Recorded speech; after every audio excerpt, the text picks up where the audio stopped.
Hello, friends. I hope this finds you phenomenal on this another day in paradise. Boy, have I got a podcast for you. This is part two of a podcast I did with this gentleman, and he's got a fascinating history. Let me just show you a bit of this.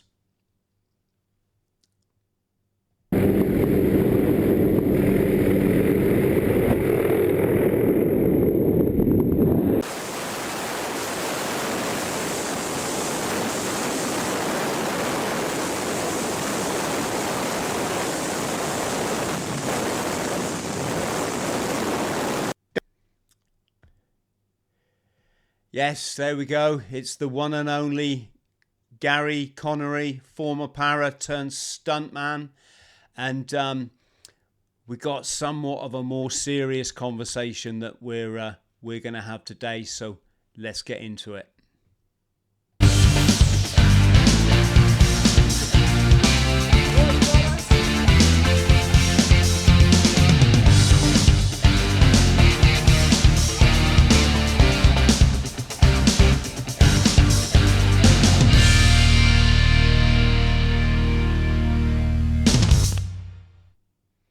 Gary, how you doing, mate? Yeah, good. Thanks for having me back on, Chris. It's good to see you. Hey, absolutely. I mean, last time we chatted, it was for me. It was the whole reason I started a podcast like this. Is I like chatting with fascinating people that do stuff that I'd really like to do myself. So I'm kind of living vicariously. For friends at home, I'm just going to show you another clip that I didn't show at the beginning there. Have a look at this. Some of you might recognize dum dum dum. Some of you might recognize this as the London Olympics. Son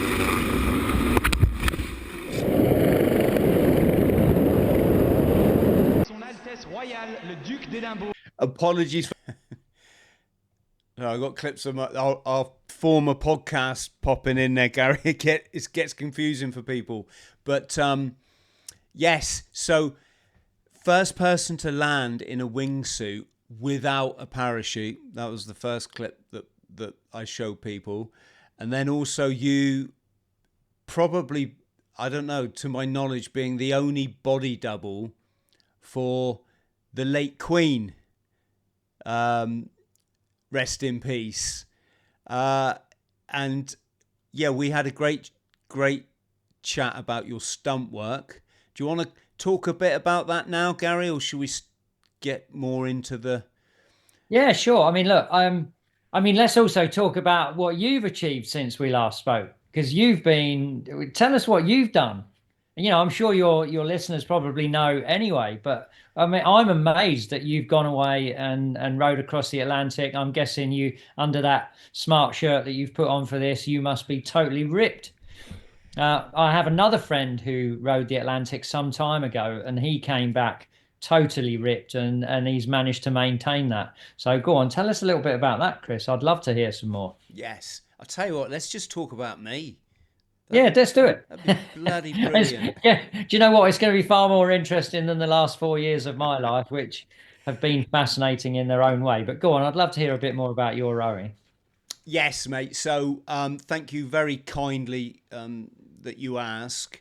Louis and I, fellow veteran Louis, we rode from Africa to Barbados, so across the Atlantic, to shine a light for all those veterans out there who might be struggling with their mental health, for people who have going through what you've been through, Gary, who might think that there's no one out there for them, or particularly, we got this horrible climate of people taking their own life in the veterans community, and Louis and I just want to say, look, we've been there. He's been through chronic brain trauma, and it's, the guy's got two holes in his head, still affects him massively to this day. And that was quite, that was something we had to negotiate, you could say, on this 20-foot rowing boat for 50 days.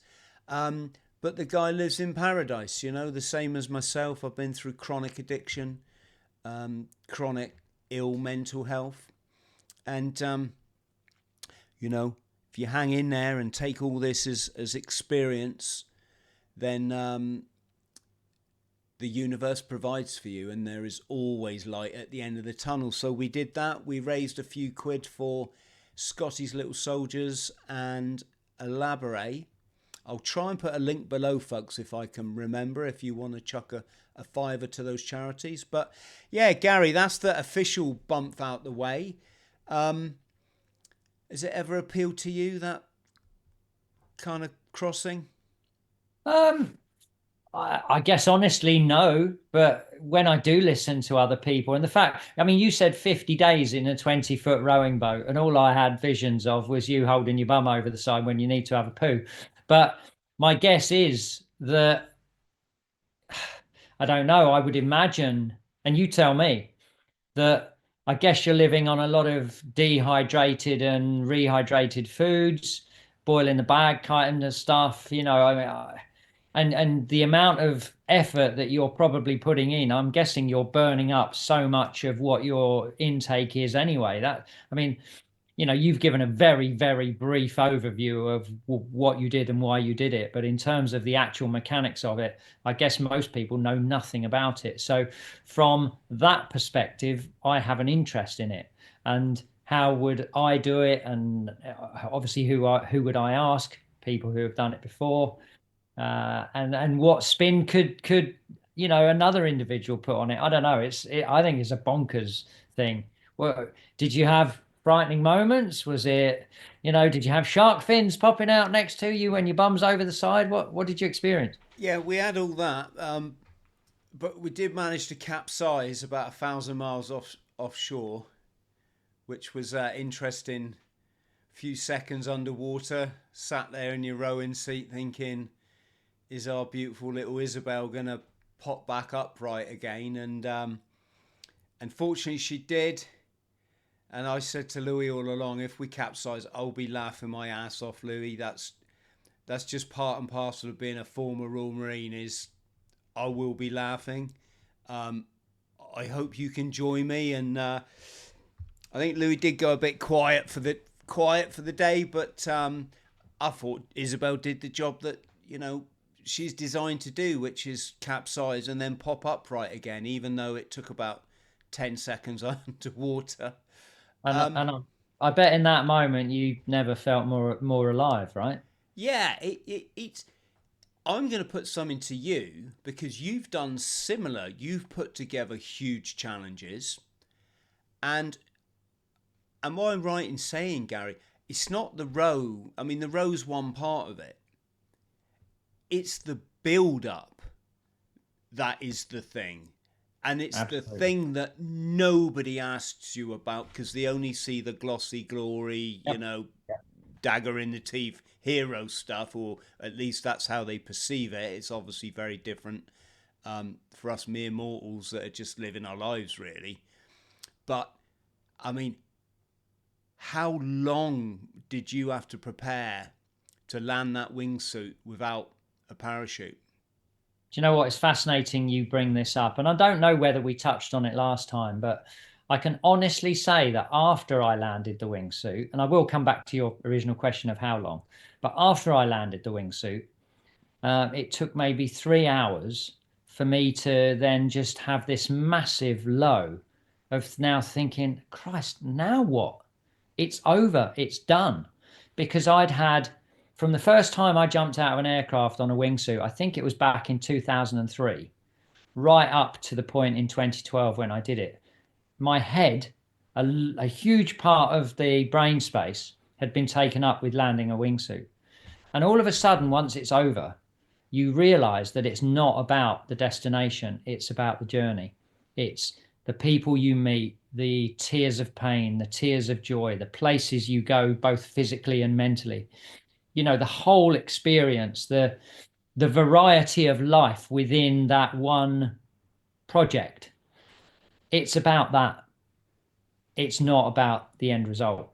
And I'm guessing it's a guess, but tell us, did you experience the same? Yeah, it's been a funny one. I mean, I chatted with Lou on the phone the other day, and we're both sort of like, "Have you thought about it?" He's like, haven't thought about it at all, Chris. I'm like, yeah, me the same. It's kind of seeing other people's reaction. Is like we did it because we wanted to do it, and that's how we live our lives. I guess for other people, they see it as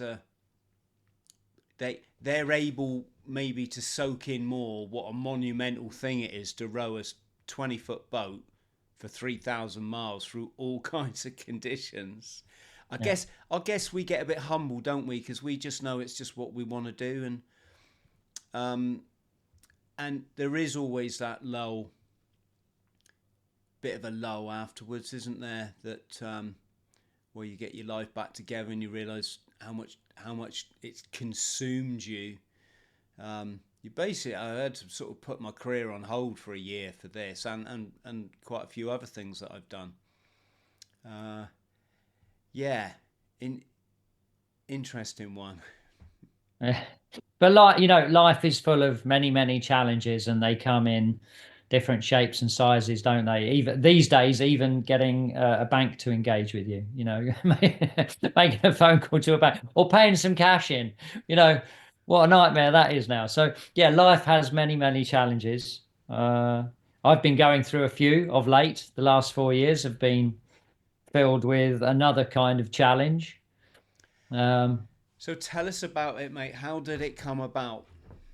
So I've I've been in prison in the last 4 years. I got accused by my at the time fiance of pushing her down some stairs.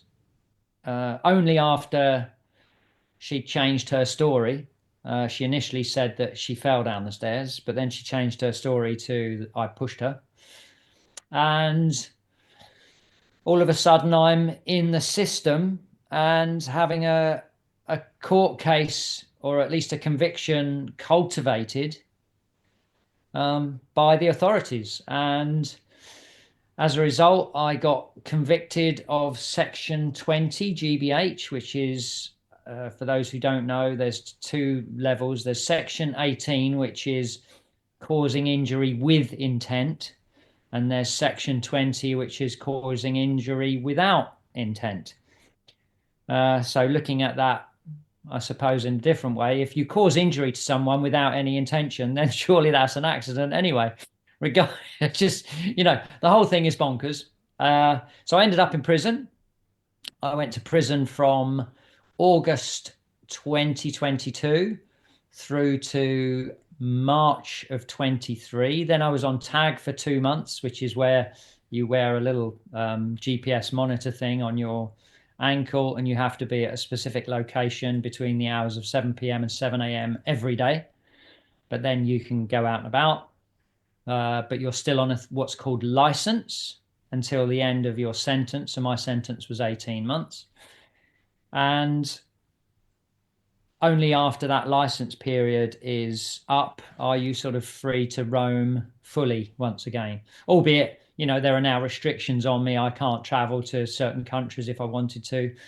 I think America would say no, thank you very much, and the likes of Australia.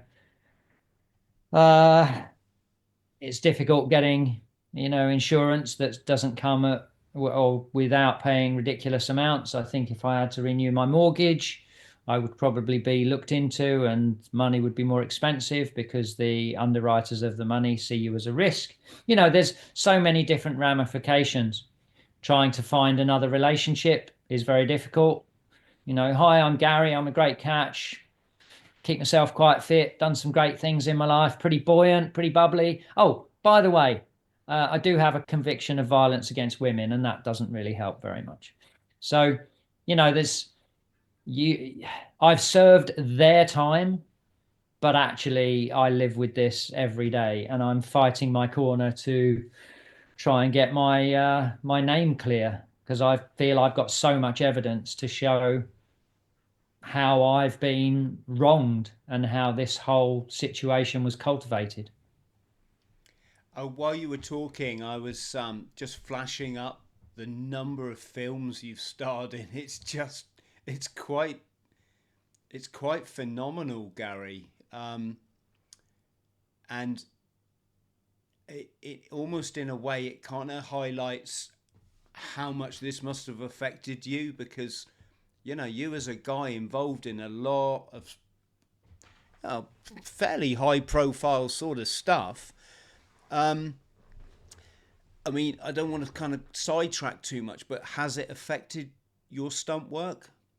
Absolutely. And thanks for asking that question. As a result of being the Queen's stunt double, uh, it's a double-edged sword, Chris. It's amazing to have done that, and it's brilliant, and the press love you for it, and massive exposure.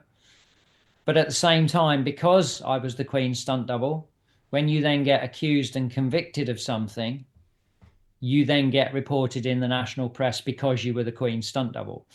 And, national press these days doesn't only stay nationally, it goes worldwide because obviously the internet, it does what it does.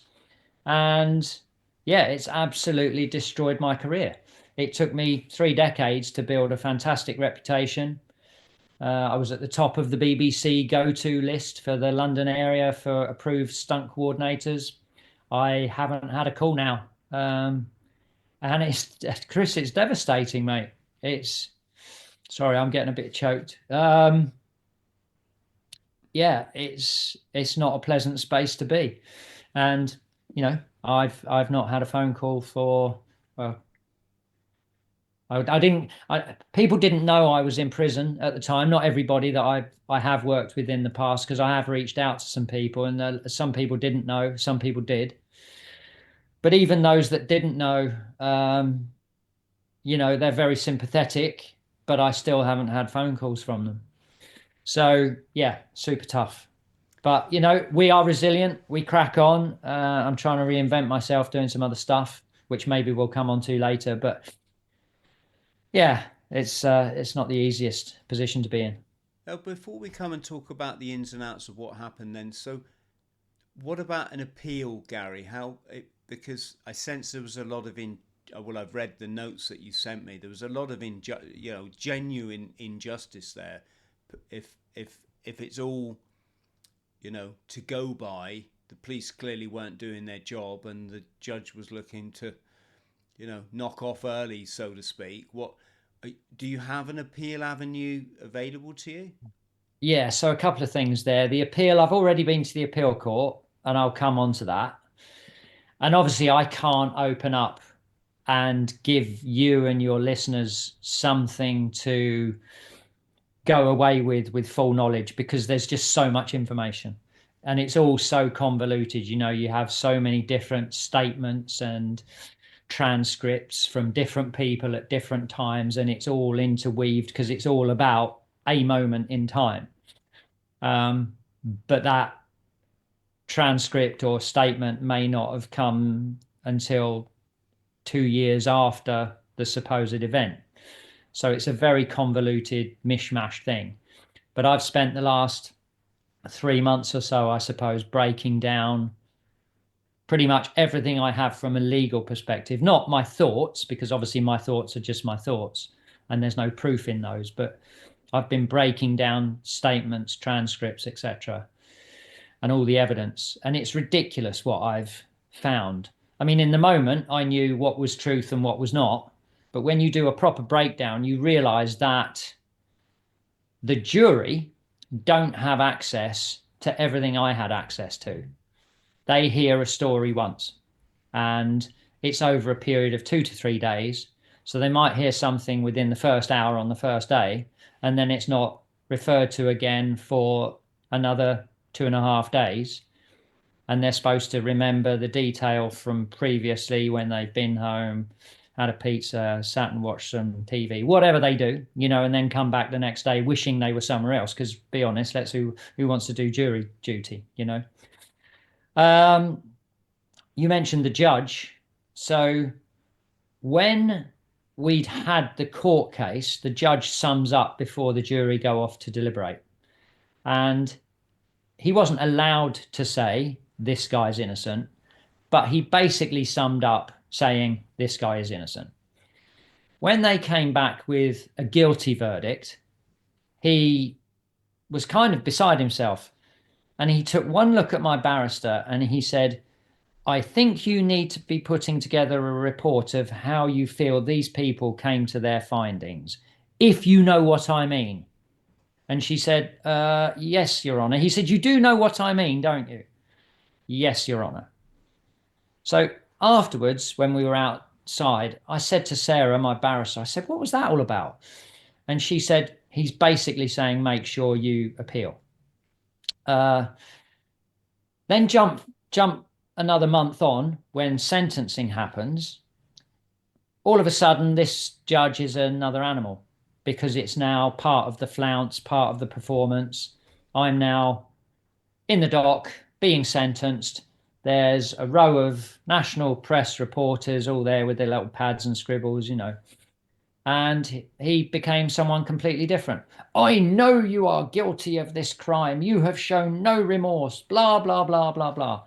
And you just think, wow, you're the guy that told my barrister to make sure we appeal because you were shocked by the fact that you summed up basically saying this guy's innocent and now you're doing this for performance sake.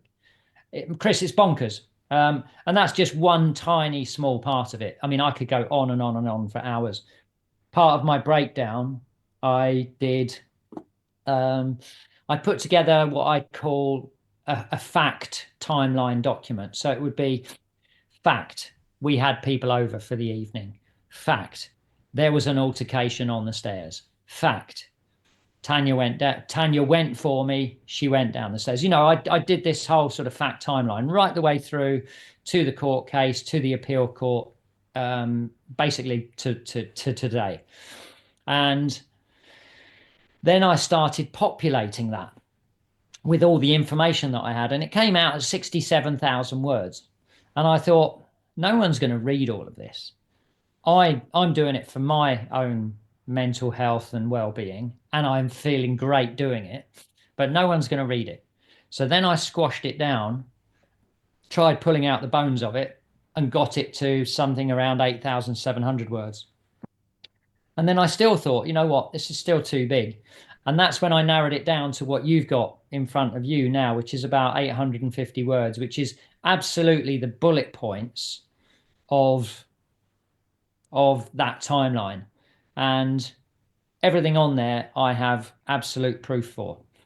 And I also have a whole bunch of circumstantial proof, but just in the actual evidence, the statements and then the evidence given at court, the transcripts, I can highlight a minimum of 33 discrepancies or lies that actually prove themselves because they're there. Then a whole bunch of other circumstantial evidence whereby she might have said something in an interview. Well, I can't actually prove that what she said in the interview is wrong, but I've got a whole bunch of circumstantial evidence that supports actually that's a lie as well. It just goes on and on, Chris. But having done this, it certainly freed up an area of my headspace. I've also been transcribing. I did a shed load of writing whilst I was in prison. I'm currently on page, hang on, I've got to put my glasses on for this, sorry. Currently on page 305 of 405 of these pages written in prison. There's about 200,000 words in there. So, that was something great to do in prison. I feel like I made the most of my time. You certainly learn a lot about yourself and a lot about other people. But yeah, what can I say? What can I tell you? Well, Gary, sorry to be like a voyeur, Yeah. but I'm thinking of our friends out there that would be fast. And obviously, we're going to come on to the injustice. But what is it? What's it like in prison? What's the routine like? What are the people like? What are the screws like? And then we'll come on to what's it like as an innocent person. Right. So other people have said to me, what's it like in prison? And my answer, I suppose, the answer I give is, look, when I was in prison, I wrote nearly 200,000 words.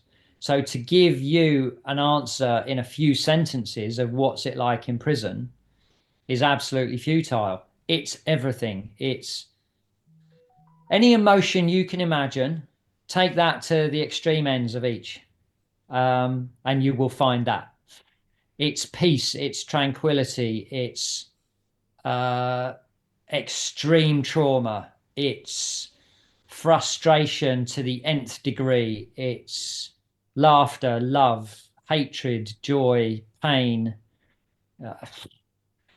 Uh, Prison officers, some great, some terrible. I, Food, absolutely awful. Different experiences in different prisons. I went from Bullingdon, which is in Bicester, direct from Oxford Crown Court when I got sentenced.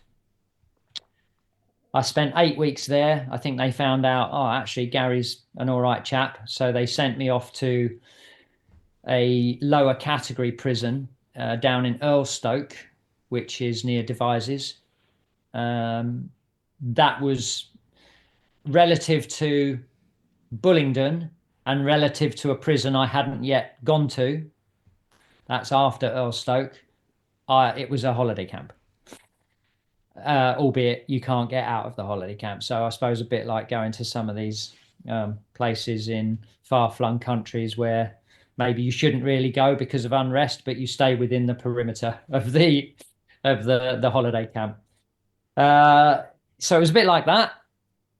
From then going to the appeal court, because what I had was a recording. What I have is a recording of Tanya crying her eyes out. What have I done? Oh my God, if I've made all this up, I'm a terrible person. I'm such a bitch. Blah, blah, blah. What is wrong with me? 20 minutes of crying her eyes out because she came to my place whilst I was on bail. So that was, breaking of bail restrictions. She came to my place. She broke down. I told the police months and months before how this would play out, because unfortunately Tanya does suffer with some diagnosed mental illnesses, and having spent 7.5 years with her, trying to care for her, find solutions, as blokes do. I think generally a good bloke will look for solutions and try to give as much as possible to their partner as they can and support. Having done all of that, I knew how this would play out. And as soon as she started to feel guilty, as I told the police she would, at some point, she'll open up. But we never know when that's going to be. And that night, she opened up. We'd spent the afternoon in bed, had a great time. And then she broke down in tears. And I said to her, you know what? Stay there. I'll go and get you a drink. And I hit record on my phone because I thought this is gold dust. And there it was, 20 minutes. And she then left. That recording got me to the appeal court.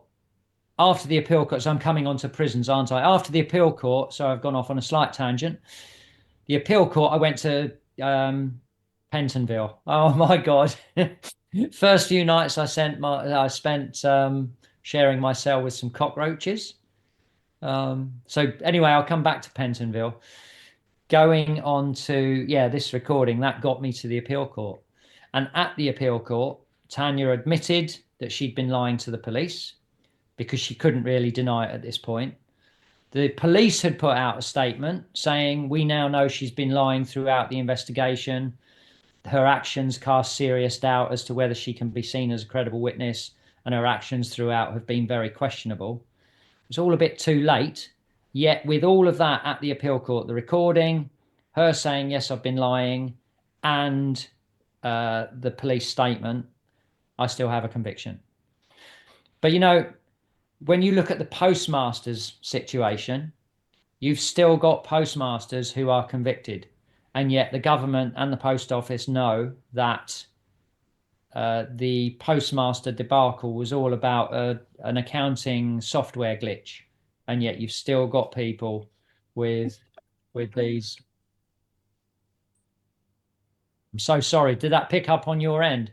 No, I heard you talking about the postmaster Yeah, debacle. yeah. Sorry, there was a little. My phone's on silent, but it rang, and that connected to my computer, and it made a noise my end. I do apologise. That's fine. So yeah, the postmasters, they still have convictions, and So, little old me, what chance do I stand of getting my conviction overturned when you've got this massive national company and the government not just striking a line through all of the postmasters who are still convicted? And you can't, unfortunately, bring those poor postmasters back and put together families, those families that have split up, those people that have committed suicide as a result, those people that were spat at in the street by villagers that were under the impression that these postmasters were stealing. Eh, where do you go? What can you say? We are governed by a corrupt state. I'm going to come on and ask you, is there an appeal process still left for you? But I, I think a lot of people, Gary, who haven't been in prison, there by the grace of God go I, believe me. Um, you know, it, what's it like then on your first night when they Hmm. proverbially slam the door? It, does it relate at all to maybe when we joined the military? Is it like nothing like that? Is it lonely? Is it horrible? Or is it right? Here we go. Let's keep our nose clean and let's smash this out. So it's yes, it's let's keep your nose clean. Let's not make eye contact with anybody. Let's just find our way very gently. In terms of military, no, nothing like it because that's a choice. We weren't forced to do that. Um, I so any prison that you go to, you start off on an induction wing, so it's quite a soft introduction. And I was 53 years old at the time, never been in trouble. And all of a sudden, I find myself in this space. And I think straight away, when you go in, there is already an assessment being done of you by anyone that you engage with, any prison officer, any other inmate. And on the induction wing, what you've got are other inmates whose job it is to help new inmates find their feet and settle. So they are prisoners themselves, but they're prisoners that have seen by the prison service, or actually in my writing, I call it the prison zero service. There is, they are placed in the induction wing to help. So there's this sort of softly, and I had a great guy, lovely fella, African descent, I think, and or Afro-Caribbean, I'm not sure, but a really cool black dude called Dan, and he really helped me out. He was young, he was fit. I actually saw him stop a guy hanging himself. He grabbed hold of the guy that was just about to hang himself over a balcony, and he's such a big guy. He was just able to grab hold of him with one hand and pull him back up. It was phenomenal to watch. So yeah, Dan really helped me out. So thank you, Dan. Uh, Yes. yeah, it's not nice that first time when your door closes. Well, I mean, it's doubly horrible for you because you're innocent, or I Yeah, suppose I should say, to be an impartial host, you're claiming to be innocent, but I take your word for it, Gary. Um, yeah. it must be doubly horrible. But yeah, I mean, look, I suppose a lot of that emotion had been dealt with before going to prison because I suppose I knew I was going to prison after I got found guilty. I mean, I don't think anyone that gets found guilty of GBH stays out of prison, um, whether it's an accident or not, or whether you even did it or not. It's just that's the point. I How got did found they? guilty of something I didn't do. Um, and if you look at it, like I say, on a practical level, it's an accident, even if I did do it. It's just, what? Uh, How did they relate to you in prison? Did they know who you were?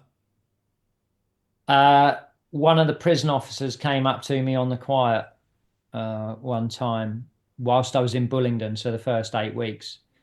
And he asked me, he said to me, "Are you the guy that jumped into the Olympics?"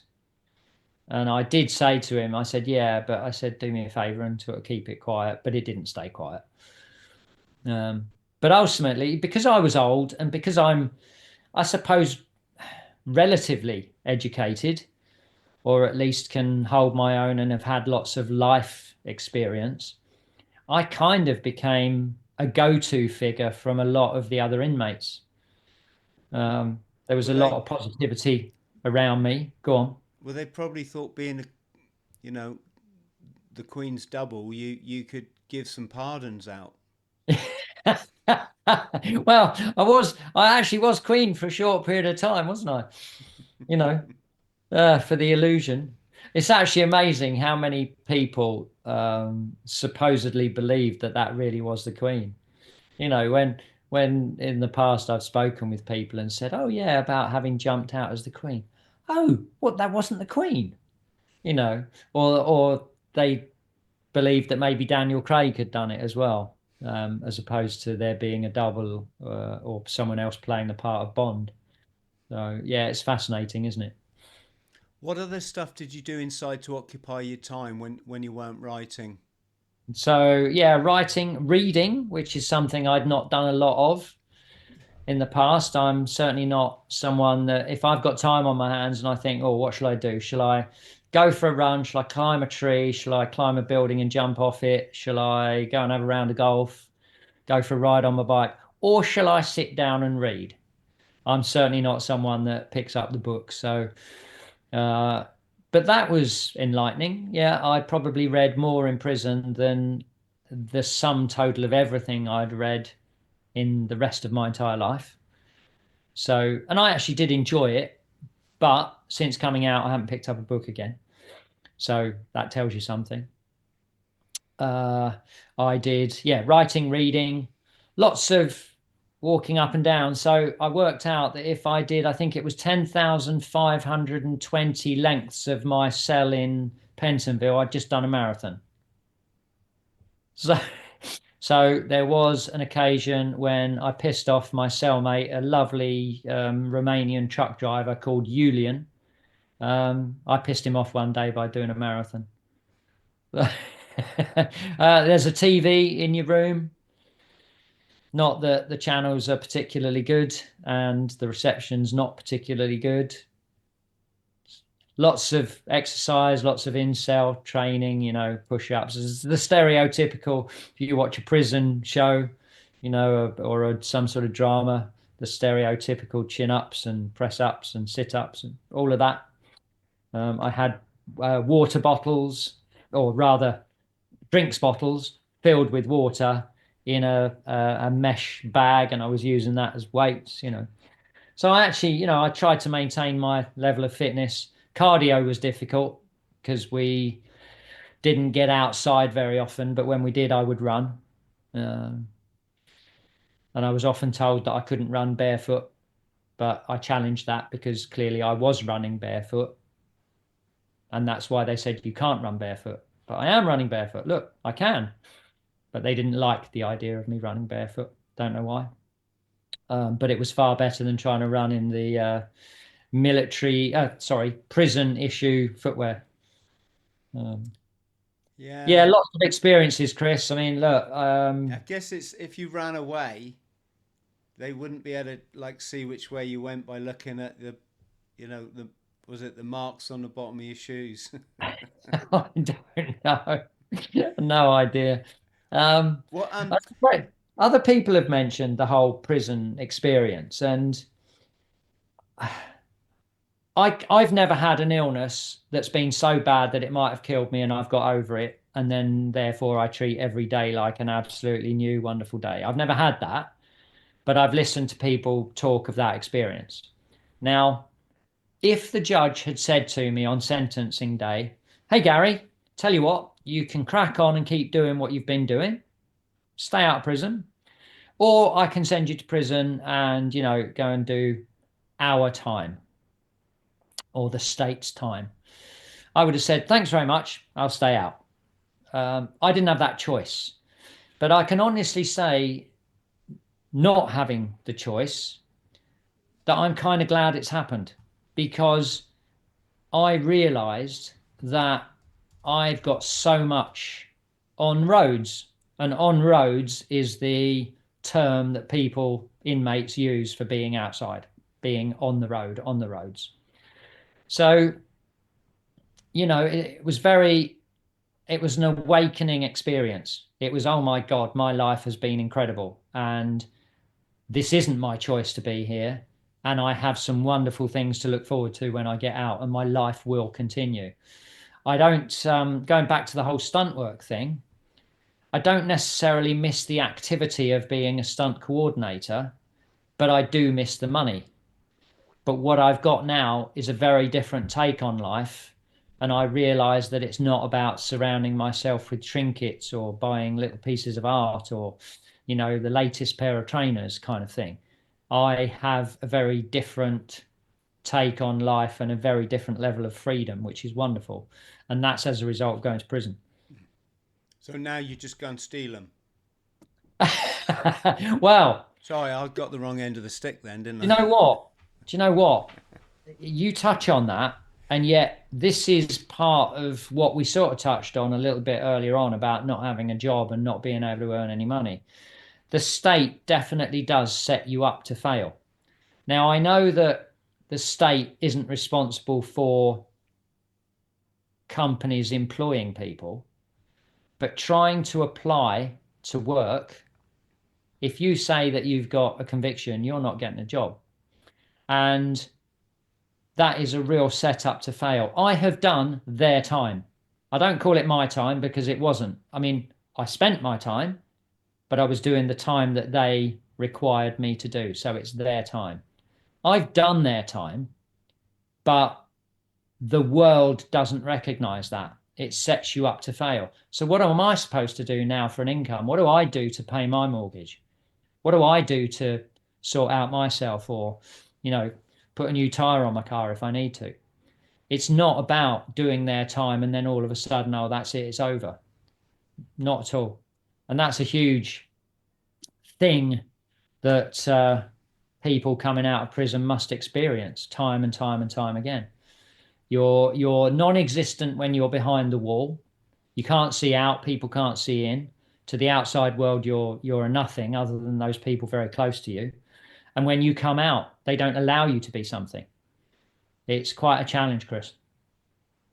And I would love to find some lawyer that watches your show or listens to your show who would love to take on my case, because I feel I've got so much evidence to prove the wrongdoing, the lack of commitment by the police, the lack of full and thorough investigation, that they did not do it, the cultivating of a case. I'd love to find someone pro bono that can go, do you know what? Yeah, let's poke the bear here. Let's see what we can dig out. The police deleted messages from my phone. So they took my phone when I got arrested. They held it for nearly 3 months. When I got it back, I noticed messages between Tanya, the girl that I'm supposed to have pushed down the stairs, my fiance at the time, and Tanya's dad. There were messages on the phone. The hours after and the day after this incident's supposed to have happened. When I got my phone back, these messages had been deleted. And they then put in an official statement, Connery says all of these messages will be retrievable to view on his phone. Well, firstly, why would you delete the messages unless you feel that there's some content in there to help my case?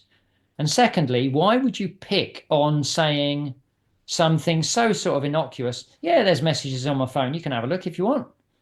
Why would they put that in an official statement if they hadn't done something to try and highlight that I was bullshitting?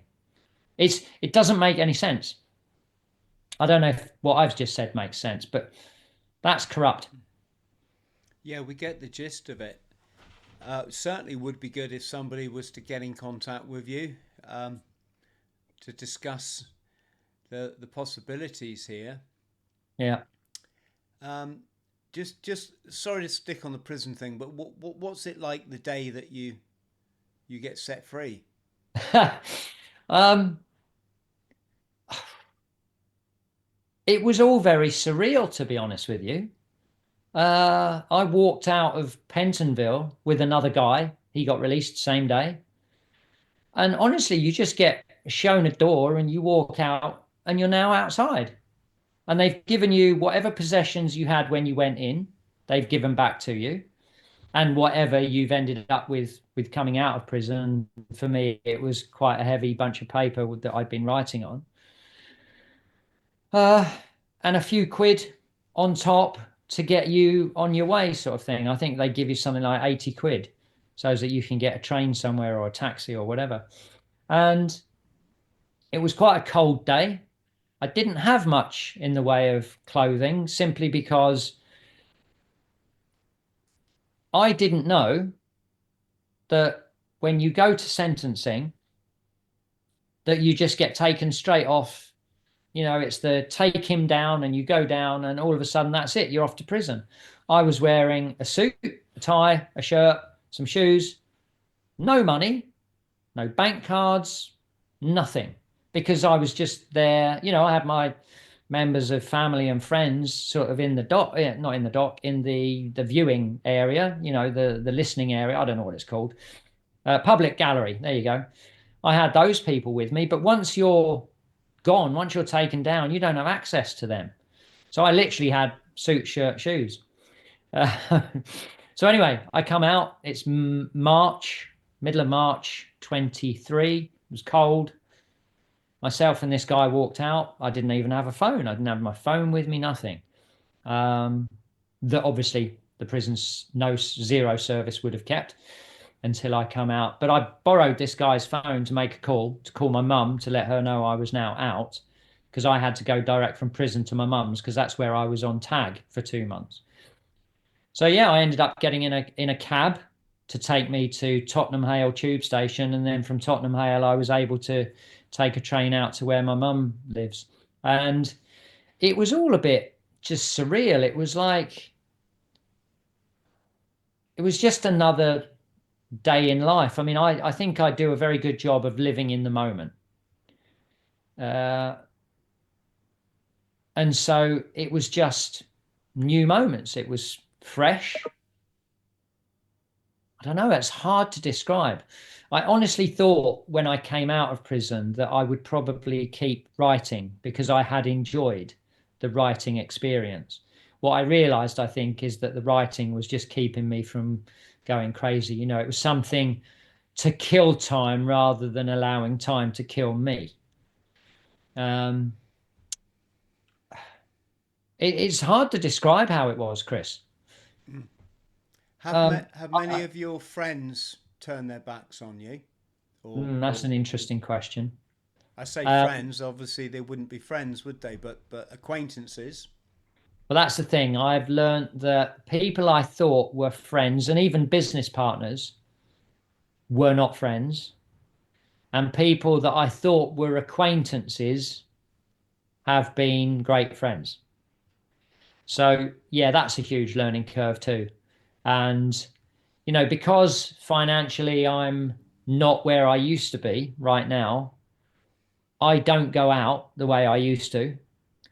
I go out, I go running, I go and hit some golf balls or whatever, you know, whatever activity it is, but I don't go out. And so that you then learn that those people that you used to go out with, actually they were only there, or you were only there for them to go out with. They weren't there as friends that come and knock on your door and say, "Hey, Gary, how you doing? We haven't seen you for a while." You know, that's a big learning curve. Um, Have you considered uh, starting a podcast? It would be, I reckon, there's an opening in the market for a podcast on injustices, criminal injustices, or legal injustices, whatever the right expression is. You could interview people that have been in your situation. You could review historic cases. I did the famous boxer. What was his name? The Hurricane, wasn't it? oh, Are you familiar with his story? no. So there was a boxer. He was called the Hurricane, and don't quote me on this. I'm totally gonna like paraphrase it because it was a long time ago. I heard this story, and I heard the story because a friend of mine listened to Bob Dylan, and Bob Dylan sung a song called "The Hurricane." If I've Okay. got that right, I think it was Bob Dylan, and it was about this black professional boxer, or he was an up and coming boxer at least, and he was framed for a crime that he didn't do. And it was so blatantly obvious that this guy hadn't done this crime, but he was fixed up by the, I don't know, again, don't quote me on this, the police officers, for example.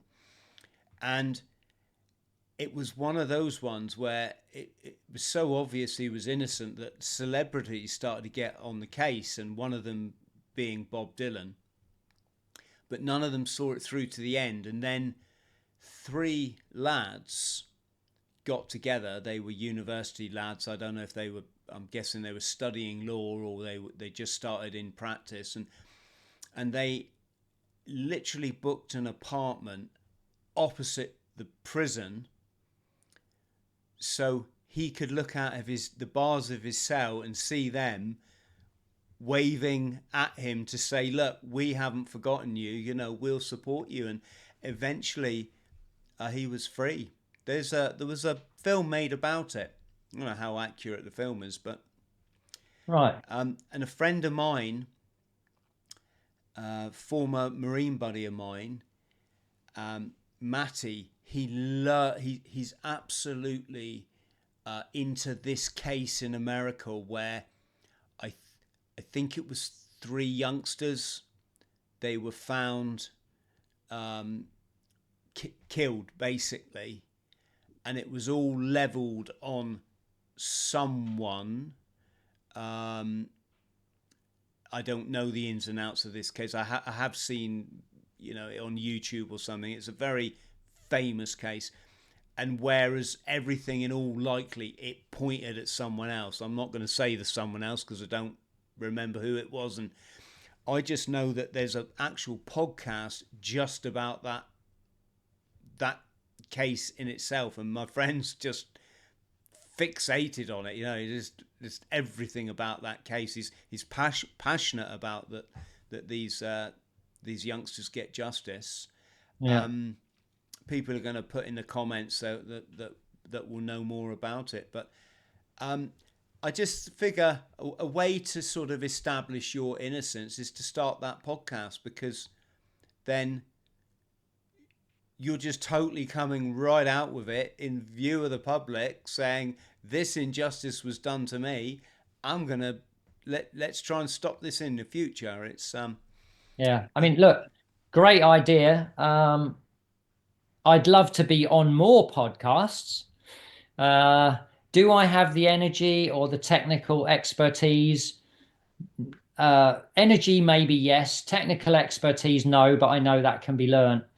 But I'm still just trying to do stuff to get myself on my feet. I'm not ready. I'm not ready yet, Chris.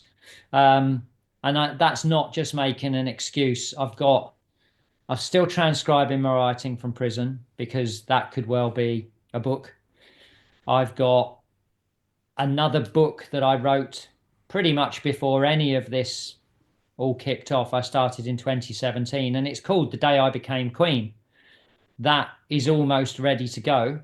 But then I also have my concerns of, well, who wants to buy a book from a bloke who's got a conviction for shoving his missus down some stairs?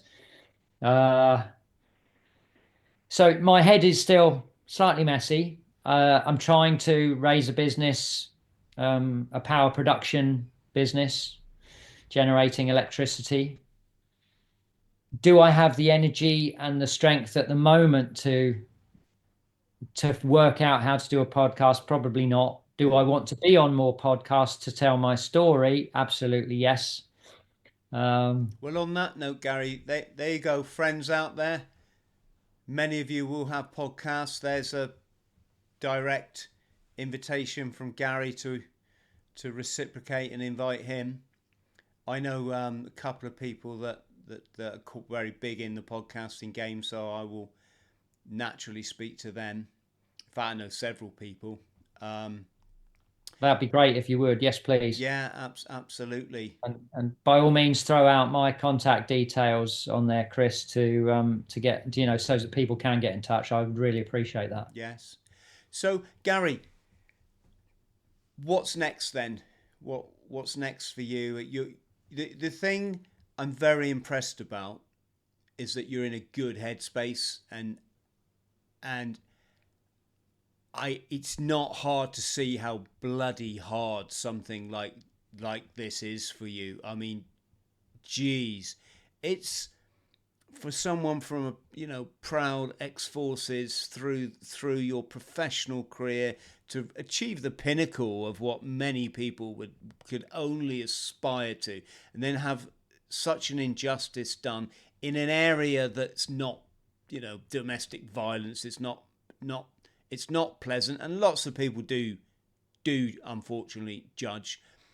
It is great that, I mean, you said to me in our last chat, Chris, it is what it is, and I'm not going to let it affect me as any more than it's naturally going to. What's in the future, Gary? Yeah, good question. So I am tenacious. I am strong-headed. I am pragmatic. I'm not going to let this situation make me ill.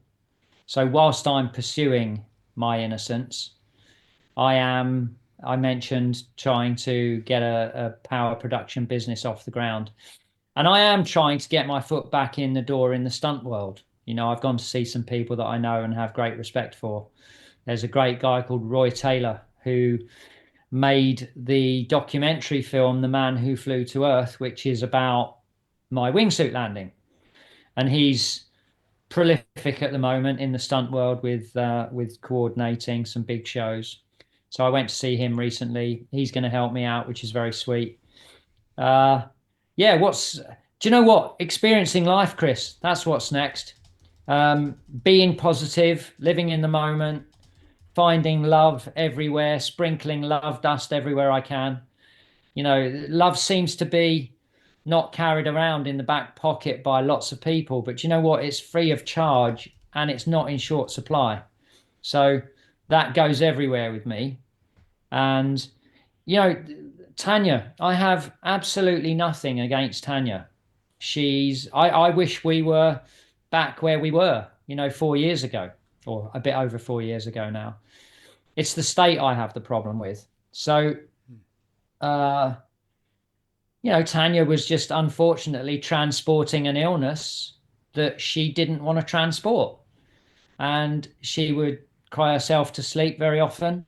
And I was always there for her. So, in terms of, moving forward, positivity, if she was here now, I'd throw love her way because that's what I've always done. So, I know I've gone off on a bit of a tangent there, but what's next? I suppose more of what I've always done. Just be positive. I'm someone that says my glass is never half full, it's never half empty, it's always overflowing. So get out there and do it, Chris. Get Yes. it. I've mentioned I've gone into schools. I probably won't be asked to do it again, but I've gone into schools in the past and done talks for kids, and I've always said to them, look, no one expects you to be the best at anything, but be the best you can be at everything that you do. So I sort of live by that. And I'll just do the best I can do with what I've got today.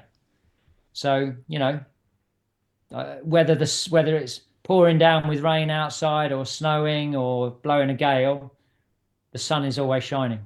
So I guess that's what's next. Keep living that. Keep empowering myself with that. Brilliant. Gary, just one question before we say goodbye. The Man Who Flew to Earth, is that available anywhere to watch?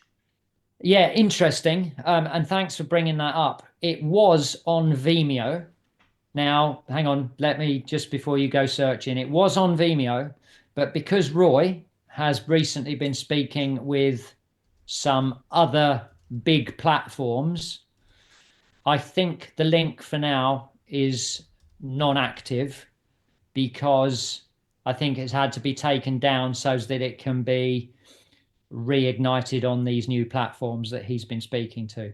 So it may not be available at the moment. I know you can still watch the trailer on Vimeo, The Man Who Flew to Earth, but the actual film itself, which is just over an hour long, I'm pretty confident it's a bit difficult to find that at present. Right. Okay.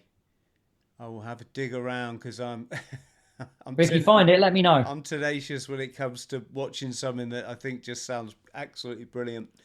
Gary, great. So I'm glad you've had the chance to come on and tell your side of this story. I do hope that someone steps up to the plate and supports you with an appeal, and also that you start getting on some podcasts and get your story out if indeed that's what you want to do. And I know we've also discussed that it is. So Yeah. absolutely brilliant. We look forward to having you back on Bought the T-shirt. And I'm not going to forget you're going to take me base jumping. So Hey, if you're still up for it, mate, I'm definitely up for doing that with you. brilliant. Stay on the line, mate. Massive thank you again. Friends at home. Funny, isn't it? Life's twists and turns. Thank you so much for watching. Please do the like and subscribe thing and hit the notification bell. Go steady. Massive love. Thank you.